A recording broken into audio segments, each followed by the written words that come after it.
Alright, ladies and gentlemen, this is Mr. Browning back here to explain to you guys what a justification sentence is in a CER paragraph. So in the last video, I introduced you guys as pretty much the most basic structure for a CER paragraph. Now that we're adding in justification sentences, we're going a little bit beyond what a proficient paragraph should look like. I'm still not going to introduce any of the more dynamic parts of the CER paragraph. We're just going to kind of stick to a very simple outline. So, what is Newton's first law of motion? What evidence supports it? Okay, so that would be something that you might have to answer in class. Now, you already know what a claim is, you already know what evidence, and you know that you should support it with an example. What's new is going to be the justification. The justification is going to usually come after the example.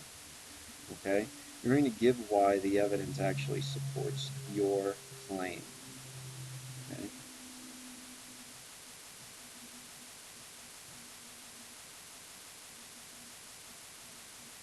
Alright, so the justification sentence is going to be pretty similar to the reasoning sentence.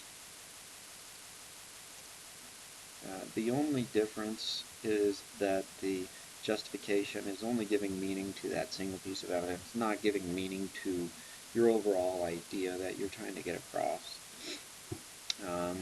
Although you can start the justification sentence with, what this means is, it's a little bit better to start your justification with one of these four, even though consequently from this we can see, and from this we know that, and that way if someone is saying from this we know that, we can infer that they're only talking about that one piece of evidence. So I have this prompt here that just makes it really, really easy for you to actually answer and include these justification sentences. So Joanne has a whole bunch of cats, is what I would say about this prompt, because she has 5 litter boxes. She almost never has guests over at her house, and her car is the only car that ever drives in the garage or driveway. Since Joan moved in, most of the cats that once roamed around the streets are gone. Okay, so from this I can start inferring and thinking about what all of this could mean, and I would probably say Joan is a catwoman.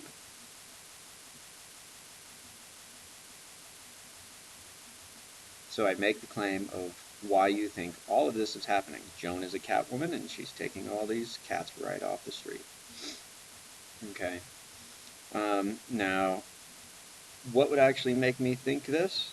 Well, for one, all the cats disappeared. 2, she has all the litter boxes. 3, no one lives with Joan. Okay? Now, this is where the justification sentence really can come in nice and handy.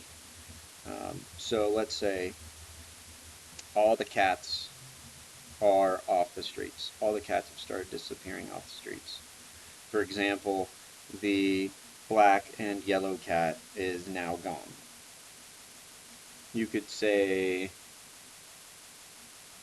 from this we know that Joan is probably taking this cat's right off the streets. Or,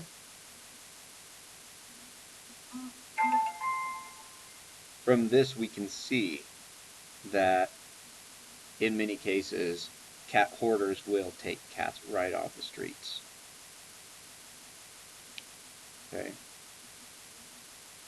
Now, here's the overall structure. Similar to the one that I showed you guys before, just having claim, evidence, example, evidence, example, evidence, example, warrant. Again, you just add in this justification sentence right after the example. And that is it for this presentation, nice and short. I'll see you guys next time.